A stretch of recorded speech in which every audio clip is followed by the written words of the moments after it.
حضور صلی اللہ علیہ وآلہ وسلم پر قرآن کریم دفعتاً اور یک بارگی نازل نہیں ہوا، بلکہ تھوڑا تھوڑا کر کے تقریباً 23 سال میں اتارا گیا۔ بعض اوقات جبرائیل امین علیہ السلام ایک چھوٹی سی آیت بلکہ آیت کا کوئی جز لے کر بھی تشریف لے آتے، اور بعض مرتبہ کئی آیتیں بیک وقت نازل ہو جاتی۔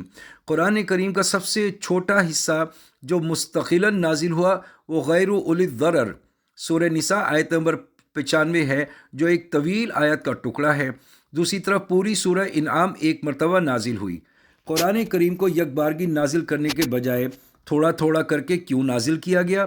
یہ سوال خود مشرکین عرب نے حضرت صلی اللہ علیہ وسلم سے کیا تھا، تو اللہ رب العزت نے اس کا خود جواب مرحمت فرمایا۔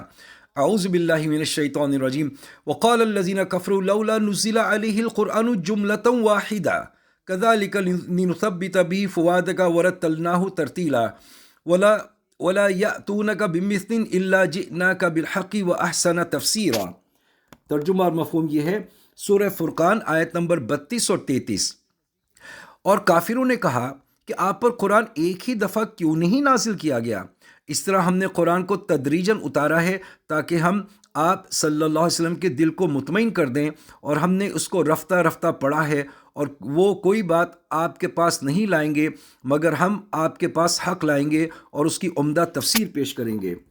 حضرت امام رازی رحمۃ اللہ علیہ نے اس آیت کی تفسیر میں قرآن کریم کی تدریجی نزول کی جو حکمت بیان فرمائی، یہاں ان کا خلاصہ سمجھ لینا کافی ہے۔ وہ فرماتے ہیں، حضرت صلی اللہ علیہ وسلم امی تھے، لکھتے پڑھتے نہیں تھے، اس لیے اگر سارا قرآن ایک مرتبہ نازل ہو گیا ہوتا تو اس کا یاد رکھنا اور ضبط کرنا دشوار ہوتا۔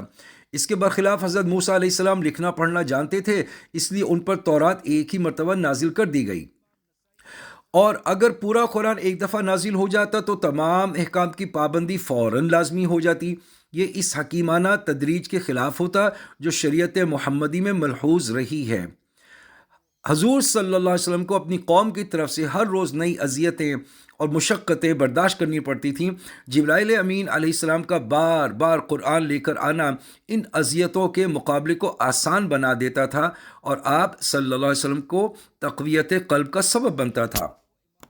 قرآن کریم کا بڑا حصہ لوگوں کے سوالات کے جواب اور مختلف واقعات سے متعلق ہے، اس لیے ان آیتوں کا نزول اس وقت مناسب تھا جس وقت وہ سوالات کیے گئے۔